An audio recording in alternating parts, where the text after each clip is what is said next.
take that. Screw you! Would you like to add a 2-year warranty for only $19.99? I'll kill you. Thanks for shopping at Mass Market Appeal. Hey, just this. Sure.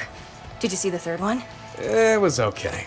Deafening 2, Death to Meet You was way better. I know, right? I hear in this one, a guy gets cut in half sideways, and you can see his brain and stuff. Cool. Yeah, cool.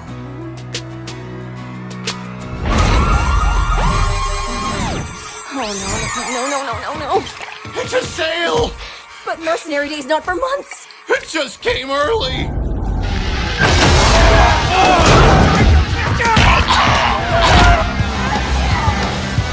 I've never worked counter in a sale. I don't know what to do. Keep pushing the warranties!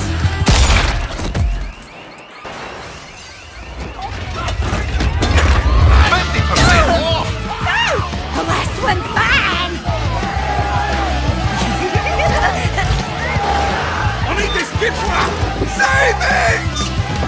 Hey, changed my mind. I want that warranty. The warranty is only available at the time of purchase. Give me that warranty, or I'll blast you apart! Now! I'll kill you!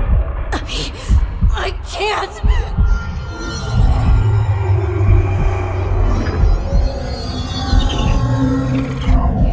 Stupid little rat!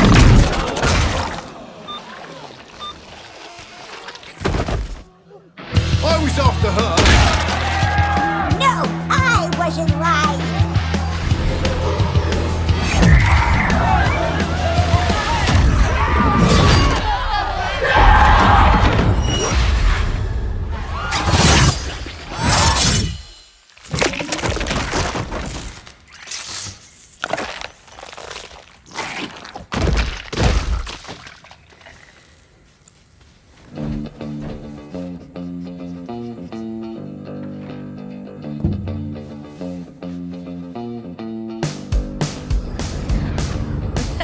That really happened? You just got magic siren powers out of nowhere? Yeah, pretty much. So you became a vault hunter to get away from this store. More or less. And now you are here on this forgotten world, battling terrible creatures and the dread robotic legions of an immortal tyrant. Still better than retail. Oh, yes, absolutely. Yeah. Borderlands 4, she's got spooky vibes and a spookier cat. Kind of the necromancer and ranger fantasy. I'm really excited for people to try her out.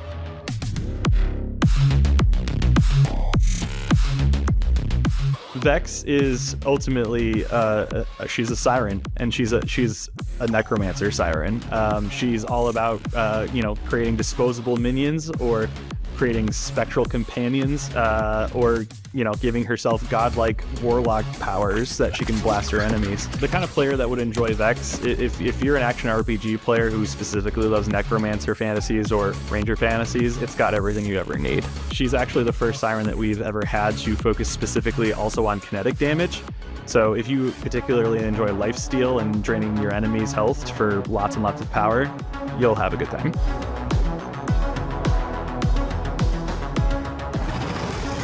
Vex's phase familiar skill has a spectral cat named Trouble join her, who's near and dear to my heart.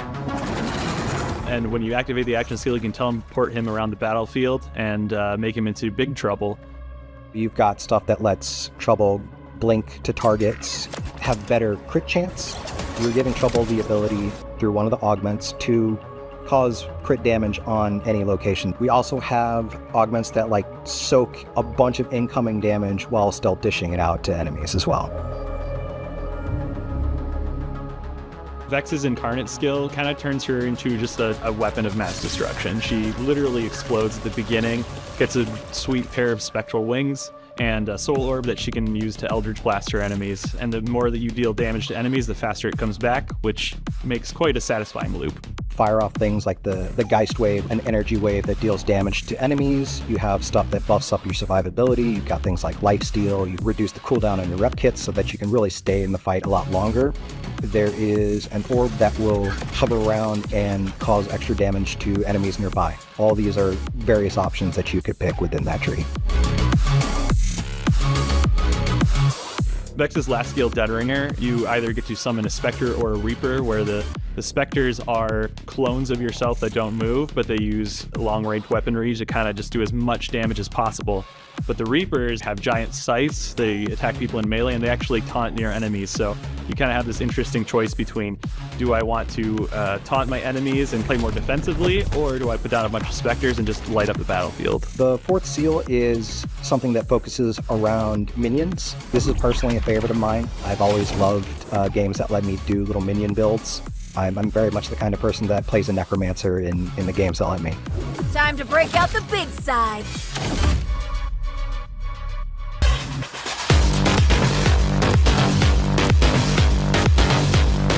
Vex as a character, again, she's all about style. We wanted to include, some very awesome, like, sharp cosmetics, for new haircuts, headgear, glasses, jewelry, all this kind of stuff. We wanted to make sure that, it all felt like it could have been the standard look. Like, none of this feels like it was an add-on or an extra. This is just different ways for her to kind of express herself in that moment. So whether it's, cuts in her hair, big braids, or, really cool glasses that show her glowing eyes, she's always got, she's oozing style.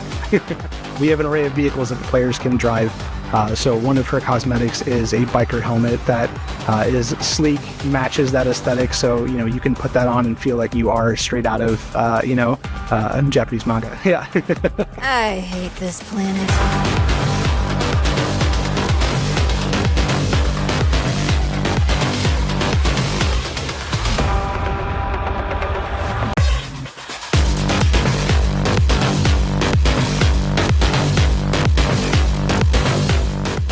Vex she's our goth girl. She is our darkest take on the playable Siren formula so far. We started, from a visual angle, just looking at her outfit, her initial presence. You'd meet her in an alley, and then, then you knew you were in trouble. Vex was the very first Vault Hunter that we had worked on. So a lot of her stuff was prototyping and figuring out what we can do, what we're able to do with our engine, and just testing the limits of our system. Her effects are very dark, brooding. We have deep purples, bright pinks, a lot of contrasting colors. She's dark, she's gothic, she's broody, so we wanted to get that menacing, smoky, black feeling into the effects. Her action skills are so vibrant, so we wanted to make sure that, with the darker aesthetic, that we put the contrast in the right places, made sure that she stood out on the battlefield, especially with her action skills, being able to change her tattoo colors as well with her elements, that it could work in any scenario and you would have, a pleasing design. For example, if I have a TDR weapon and it rolls a corrosive barrel or some type of corrosive element, then when Vex pops her action skill, that color change will be green. It'll reflect the element of the weapon, and being able to see that is amazing. For Vex's tattoos, we wanted to, again, reflect, a bit more of the kind of sharper side of the, kind of Siren ideology, taking some of these more smooth and concentric, ribbons that, are typically seen on the arms, and adding some sharper, claws and corners. This idea that, even within that, there are variations within, how Sirens express themselves, and when those powers manifest, it truly is a unique reminder of who they are as a person. Vex's silhouette flows out from her hairstyle to her jacket. Everything about her is sharp, angular design. We wanted to, make sure that she felt like the tip of the spear coming at you in combat, from her earrings to all of her poses. Even her nails are super sharp. We wanted her to feel like a dagger. There's some small details that we put into her wings, which came on later in development in order to kind of get the right look of those. But getting those wings, those details are the things that excite me. Those things are like when the artist put those in, or it was like, oh man, this is it. This is Vex. These are the effects that are going to make this Vault Hunter feel awesome. She's coming to take you away. It was development hell getting stuff to work, but I think in the end, it looks so fantastic and just so amazing. I'm glad we were able to get in and make it work the way it did, because it's like the chef's kiss to her action skills, and I think it works extremely well. It's me, Rafa.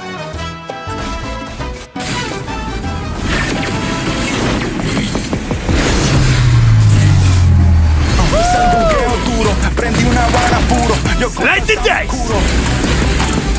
Estamos up again, matando todo el game. Ya yo no quiero fame. Looking good? Feeling good.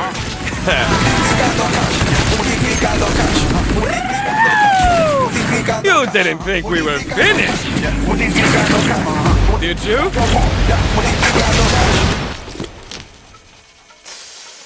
Yikes.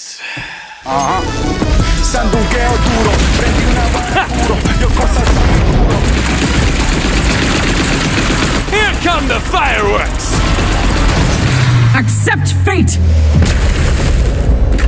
You have selected Die in a Screaming Inferno. Adios.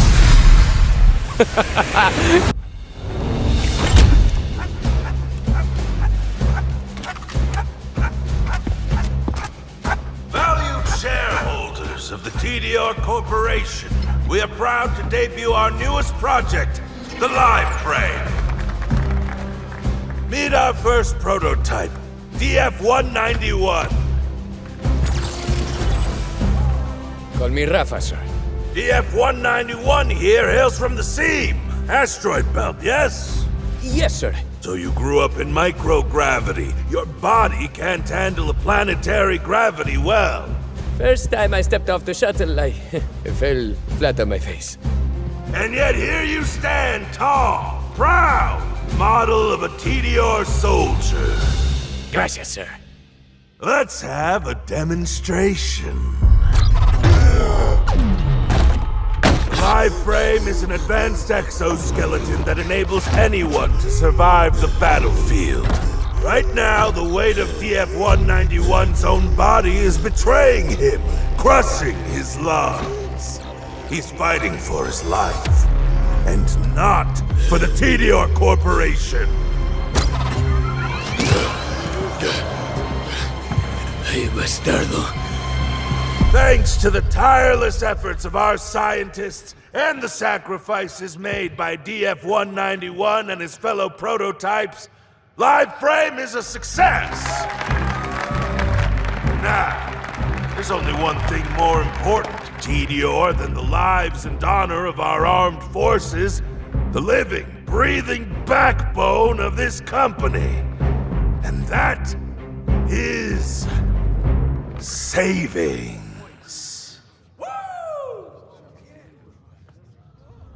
Project Live Frame is too expensive. What? The board has decided to reduce our overhead in R&D. What's the most expensive part of soldiers? Keeping them alive. The Dead Frame enables exoskeleton-fitted soldiers to fight even after they perish on the battlefield.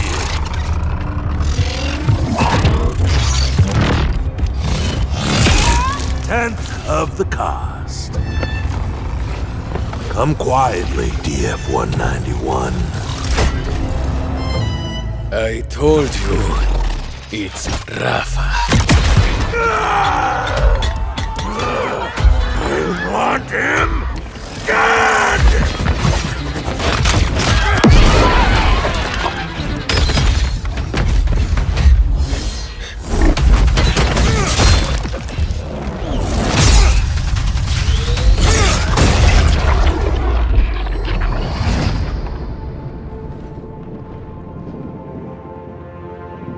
Lo siento, my friend. You think your life matters? This is TDR. Everything we make is cheap, designed to be thrown away. The guns, the soldiers, we are, all of us, savings.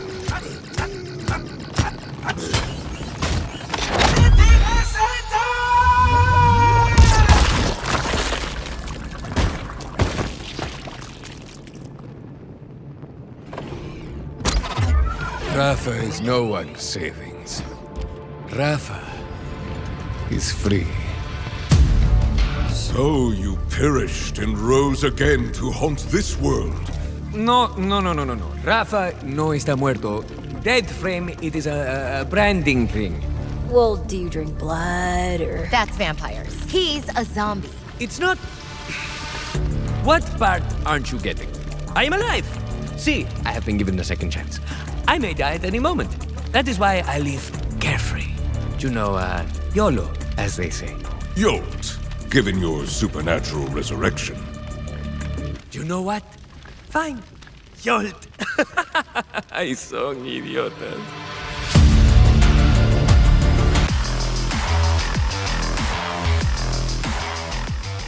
Everything about Rafa is centered around his exosuit, defines everything he is. Everything Tediore is, they're the Walmart of guns, you just use them once and throw them away. So that's kind of the idea of his exosuit is Tediore is just using this soldier, and when they're done with him, they're gonna throw him away. Usually, when we look at a character, we try to focus on one little piece of them and like, could this be an action skill? We start developing the character from there. For Rafa's arc knives, what makes that particularly badass is that focus on melee combat. We don't typically do it that much, so having something that just really drives into it and getting into the mix of things and being able to just cut away at enemies is a much more unique sort of playstyle than you'll see with a lot of other Vault Hunters. This tree will allow him to do things like buff his movement speed, buff some of his damage, allow the knives whenever you attack people in melee to actually do AoE shot damage, and also do things like replace the dash attack that he has with Elite, changing the element to corrosive. Let's drop some acid! Rafa's arc knife action skill puts him in third person, where he becomes this super agile ninja with dual blazer swords. He slices his enemies, he marks his enemies to deal more damage to them as he's damaging them, and finally he ends with something we're calling Blade Fury, which just does massive amounts of damage to every enemy he's touched with his action skill. For Rafa's Peacebreaker cannons, what makes that particularly badass is the sort of automatic nature of it. Once you pop it, it allows you to just up your overall DPS, point at whatever it is that you want to see die, and you get to just unload on him. This is kind of an ode to Mose and Axton, where he puts a turret on his back and it just starts blasting away enemies. Eventually you can start customizing this with rockets, shotguns, or even lasers. The Apophis Lance lets you basically set aside a little cannon and fire it as you need. However, because it does affect your gun handling a little bit, we wanted to make sure that this is something that feels good when you use it, because you're trading a little bit of your gunplay. All the augments focus in on it, allowing you to do things like get more charges for it, so you can fire it more often. Action skill cooldown, crit enemies more often, and also just a general overall buff to it. One thing I'm known for around the office is I love putting explosions on everything. I try to put explosions wherever I can. If I don't know what to do, add an explosion. So with Rafa, I kind of insisted I wanted him to be all about grenades. So he has a few builds where he just gets to spam grenades constantly for shooting his gun, using his action skill, whatever. He can even double his grenades. I think fans should be excited about Borderlands 4 is because we've expanded on everything we've done previously. With Borderlands 4, with how deep our skill trees are, my character is always just going to be different than your character. I think fans are going to be excited for Borderlands 4 because of the build diversity.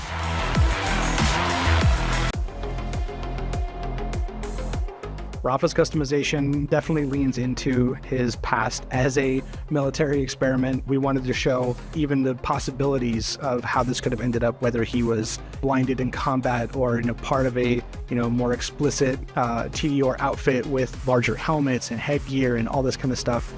In Rafa's customizations, you can see even helmets that call back to new tales from the Borderlands. The Tediore army that shows up and causes havoc in that storyline, we wanted to kind of upgrade and have our own take as well. With the improved look of Tediore in this game, how does that reflect to his design through all the other experimentation that they could have come through? Let's get ducksy!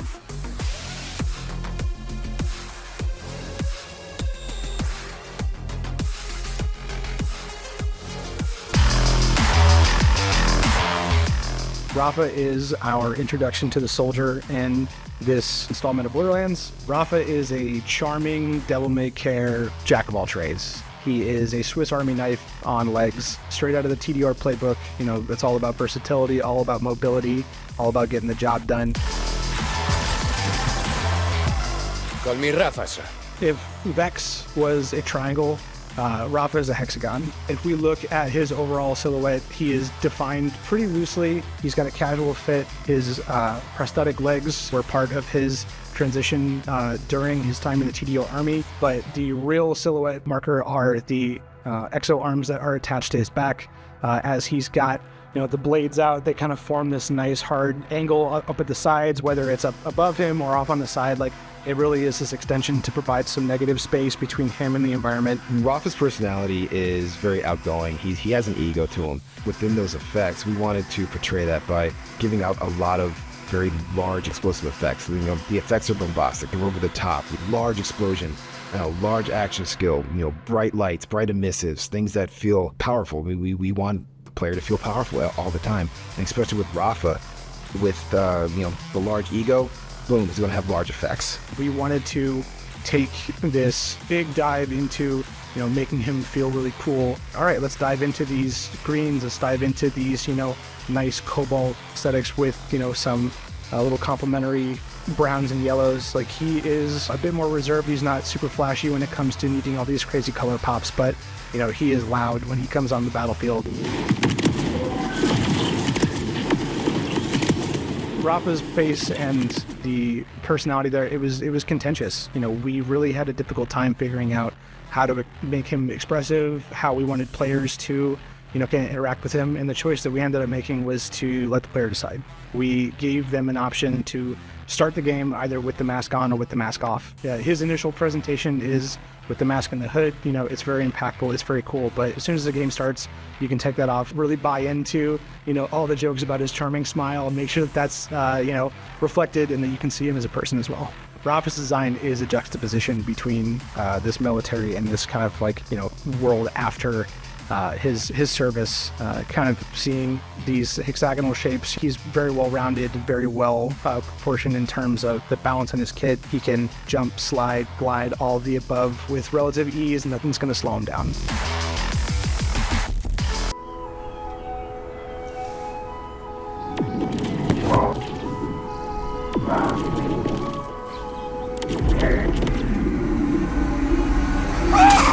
So satisfying! Yeah, I'ma take it to the top. Oh, I'm just getting started. I'ma take it to the top. Oh, hell yeah.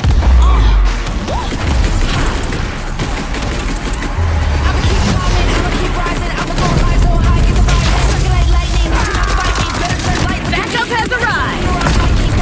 I am reborn.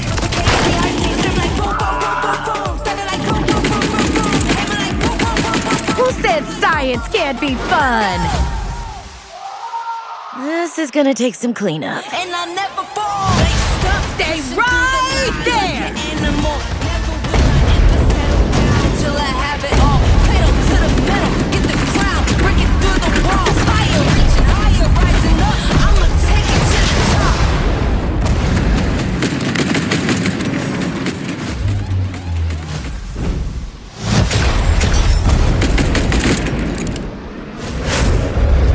Totally worth it.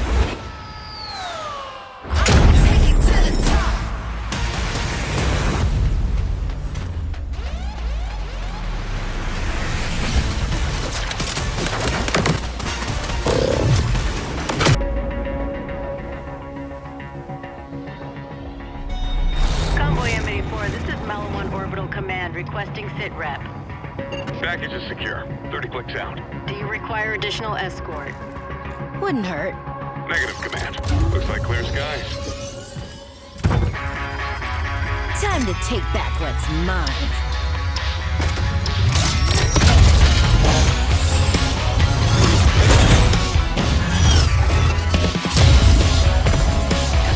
Only one corporate jurisdiction, ma'am. Stay away! I know everything you got.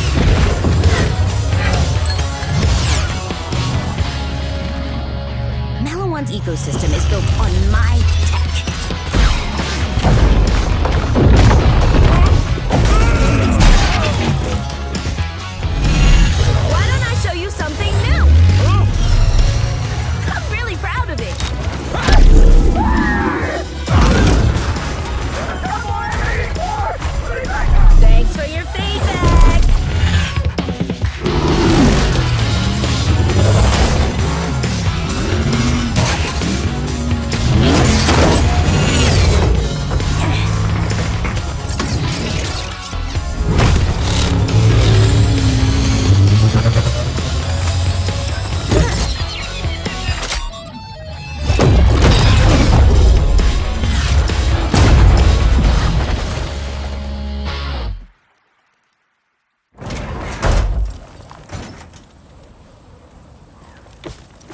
Oh, hello, beautiful.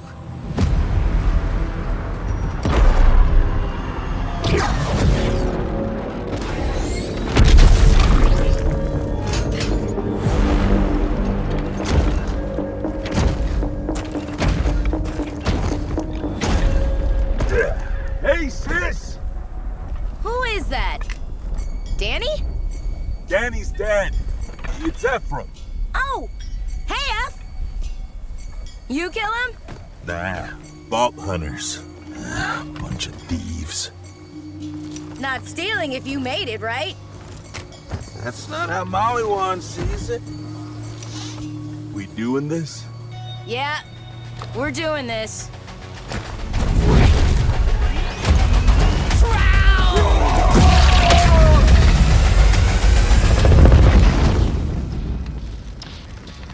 You killed your own brother. Oh, it's no big deal. It happens more than you think. Trons are competitive. We had to ban grenades at family events because of what's known as a funeral cascade. You were justified. It was honorable combat. Oh no, Trons don't need a reason. Why do you think I ran away? Look, family's not who you kill, it's who you kill with. We'll workshop that. Yeah, I heard it when I said it. Just the moment I saw her concept, I knew I was going to love this character and love building her. She's kind of super friendly and happy to be there and do science for you. She uses science to just blow all of the enemies out of the water.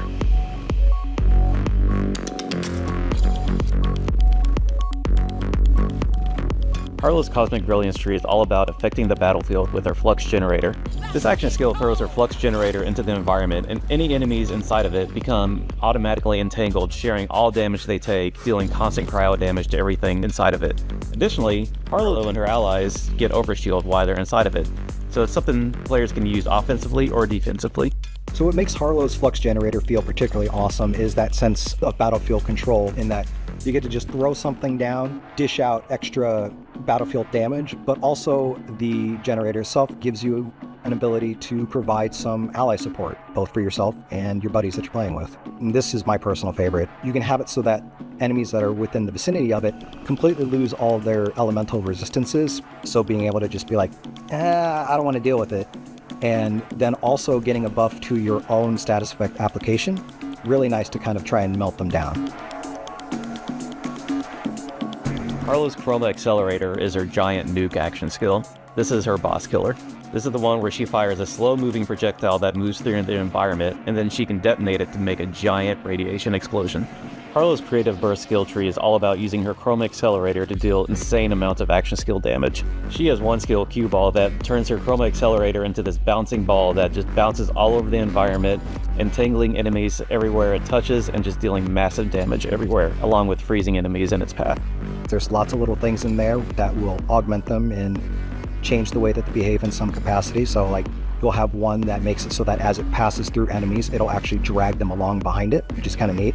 You can have it where you can extend its duration through causing radiation damage. It'll also allow you to buff your gun. You can get faster refunds so that you can use it more often as well.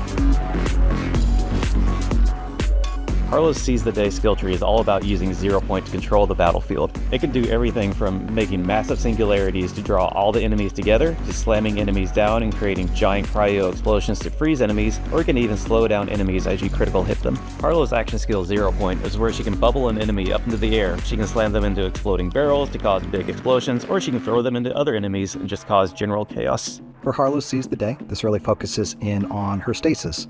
Augments that you can expect to find in here will allow you to do things like ricochet shots off to other enemies that aren't in stasis. You can store damage, and whenever it's ready, it'll pop off a cryo explosion, things like that. You can also have it use healing bursts, which is great both for your own survivability or when you're playing with friends, keeping them up. One thing that I particularly think is really cool about it is when you kill an enemy, it will continue to bounce around to other enemies in the area. This does make it so that the duration on each of those bounces is a little bit shorter, but it's still really cool to see it bounce around and like capture enemies and keep that effect going. I feel like every time we make a player character, there's always something we have to leave behind that sticks with me and I want to bring into future games. In Borderlands 3, I had to design an Amara skill to where she runs up, puts an enemy in phase grasp, and then kicks them into other enemies. We couldn't really do that in Borderlands 3, but with Borderlands 4, we get to do that with Harlowe, where she can pick up enemies and start flinging them into other enemies. I love that she has this giant disco ball of doom that she can send out into a battlefield and just nuke everything. I love that she has the flux generator that she can throw on the ground and either help her allies or debuff all the enemies. And I love her skill where she can bubble enemies into the air and then start slamming them into other enemies. That's something I've always wanted to make a character do in the Borderlands universe, and I finally get to. So satisfying.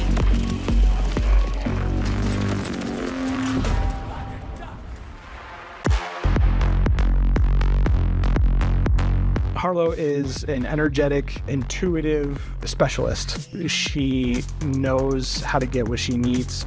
She has the tools and the intellect to kind of push through any situation, and anything that she can't handle herself, she'll put the walls up for, you know, combat and make sure that, you know, if she can't fight through it, she can certainly step around it. Harlowe's design started looking at a lot of astronaut gear. We wanted players to feel like she was a gadgeteer. We wanted players to feel that you could build your own success and, you know, still have some of that crowd control power fantasy. All of her tech and tools are salvaged from her time, you know, working in Maliwan, being a part of that world. There's a lot of circular design. There's a lot of high-tech starfaring ship design that was kind of scavenged and put into all of her abilities and even into her design as well. You know, she's got these insulated starship pants plus this, you know, frame around her and her jetpack and cannons. All this, you know, to her glasses, giving, you know, diagnostic readouts. You know, she's all about that cool tech, and, you know, it makes her look awesome. So with Harlowe, the unifying visual theme, we were going with gravitational. So this very prismatic look. It's hard just to portray and visualize gravity, you know, in a sense, because you can't see gravity. So being able to bring in this like rainbow aesthetic to visualize and convey, there's some gravitational pull, there's some distortion, just being able to bring all that stuff together. And that's essentially how, you know, we concepted Harlowe, is just everything just needed to feel like there's a gravitational pull and distortion, or gravity's manipulating something around just a bubble area. Harlowe is all about circles. From her spacesuits to her action skills, we really wanted to have a lot of these, you know, kind of spherical elements to contrast some of the sharper angles from the rest of the cast. You can see it immediately from the big round pants that we've got on her to the concentric rings from her terminal skills to, you know, the large projectiles that she's got. She's all about, you know, kind of expanding that radius of control. Harlowe's color choices, we really wanted to harken back to some of the early space age tech that we found from, you know, the United States and Cold War era tech. You know, a lot of whites, steels, oranges, you know, a bit of this green and blue mixed into complement. You'll notice as soon as she walks in the room, you know, who she is. Some of the details in Harlowe's effects that excite me are the, you know, distortion that is shown within the gravitational bubble, and especially that rainbow prism effect, because I think that looks awesome. And being able to pull that off and make it look good was not an easy feat. And now that it's in the game, you see it in action, I think it just looks amazing. Blowing up the spot.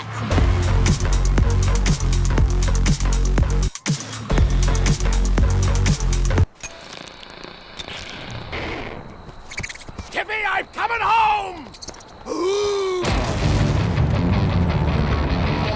I want it! I want it! I want it! I want it! Rejection! I soar upon metal wings! Why will nobody play with me? Then fight me! I gotcha! More power for the slaughter! Freeze and perish! My end will be loud and red.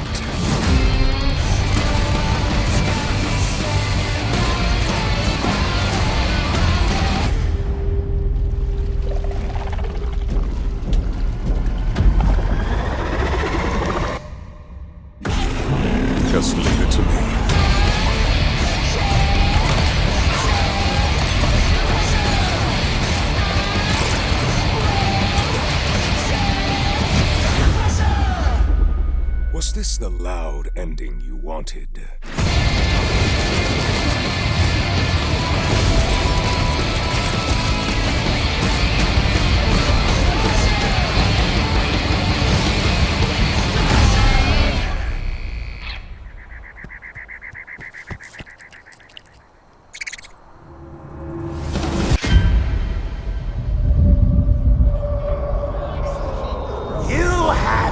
Lied to. The corporations want you to believe the vaults are dangerous. They say they are prisons, alien technology built to keep demons at bay. But I know the truth. On the other side of that arch lies a paradise. This world we live in. This is the prison! This is where the demons walk. You do not want to open that. Come to talk us out of it. Do I look like I am here to talk?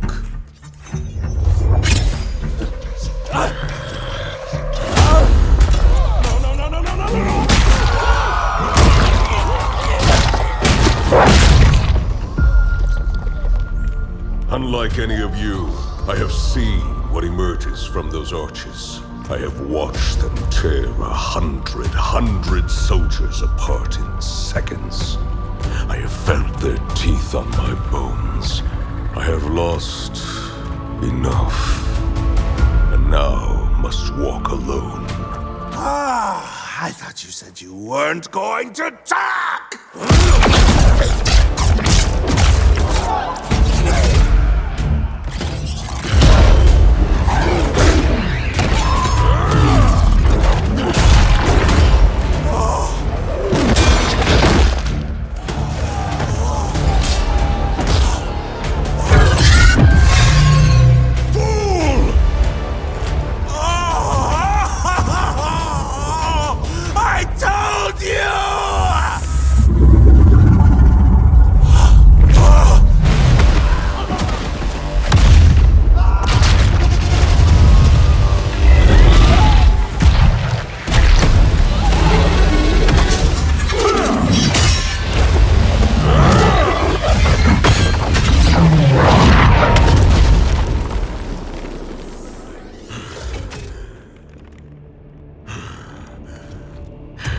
It is safe now.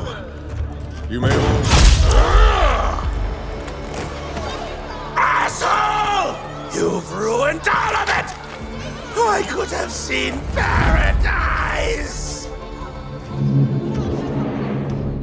No. You're stuck here, alone, with the demons.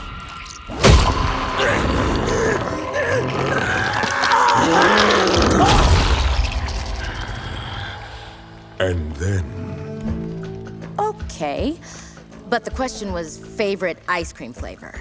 Forgive me. I had forgotten the joy of a shared fire beneath a brilliant night sky among kindred spirits and friends. The moment carried me away. Pistachio. I kinda wanna hear more about the skull popping. Did you know it is possible to squeeze a man's head so hard his brain turns into a diamond? ¿Qué? No. I mean, under the right conditions. Oh, I have it right here.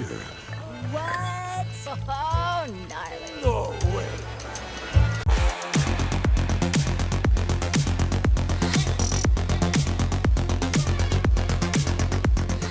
AMON is a ex-cultist turned warrior poet who really does not like vault monsters. He is our largest character that we have ever made, even taller than Brick. He's a Viking. He is destruction incarnate. AMON is all about hitting hard and hitting fast. He comes on strong and he pretty much finishes the fight. If you're the kind of guy who wants to get up into people's faces, take down enemies that are larger than you, and look good doing it, he's your guy.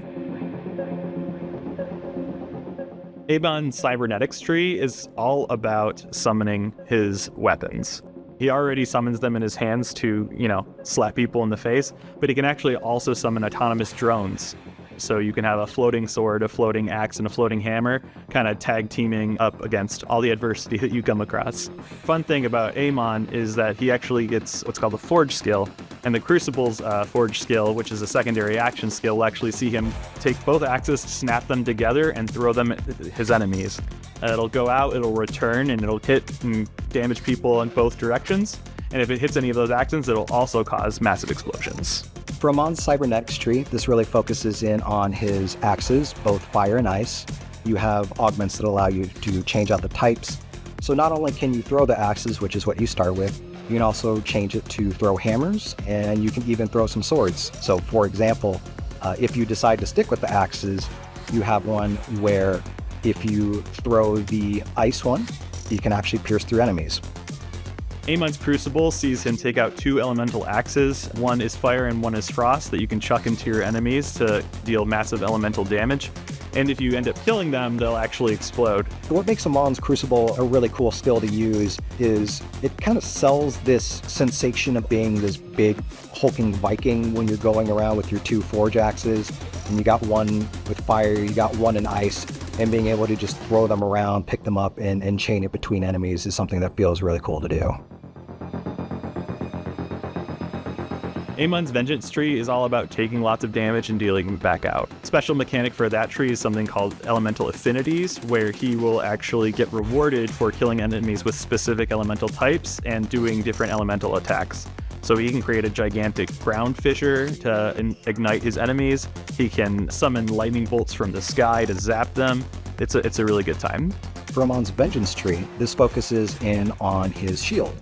More particularly, there are skills that will allow him to use the Forge Wave ability that comes from his shield to explode on enemies. You have something that allows him to taunt, which really helps if you're actually playing with friends, and we do encourage that. You can also throw the shield. For those of you who are familiar with the pre-sequel, that might feel a little familiar to you. There's also the option to use a spear instead of his whip, which when you throw it, it bursts into shock damage. Amon's Scourge action skill sees him take out a gigantic shield to absorb lots of damage, which will then actually transform into a elemental whip where he can take that energy and toss it back at his enemies. The Forge skill that is associated with Scourge is actually called Firewall, which, as the name might imply, makes a giant wall of fire that will deal damage to enemies who pass through it, block projectiles that are coming in, and buff your projectiles going out. What makes this one particularly badass is the sensation of becoming a tank. You get to whip out a shield and also a literal whip. So you get to sit there and just soak up damage either for yourself to give yourself some breathing room, or when you're playing with friends, get in the mix and drag the attention to yourself. Amon's Calamity tree is all about bringing the fight to enemies. Empower your fist in so many different ways that I think players are really going to enjoy. The main mechanic is to actually cause weakness to your enemies, which makes them deal significantly less damage and take a little bit more damage. And there's specific ways in that tree to make those that you have inflicted weakness upon explode, and it's pretty nice.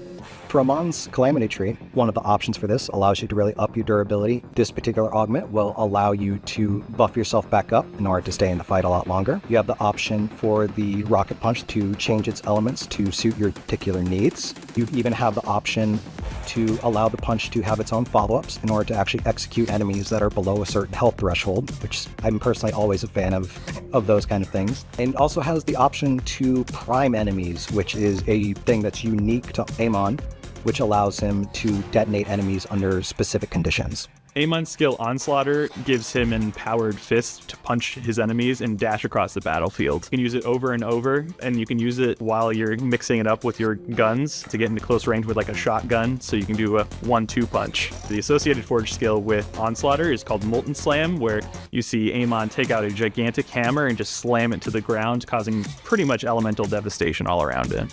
This one is particularly badass because you get this nice, big, meaty, like fire hammer. Whenever you just get that wind up and that big explosion that happens afterwards once you slam it down is a really satisfying feeling. But also you do get a cool rocket punch as well. Like, you do get a couple little things in there, so that's always fun too. I call and iron answers.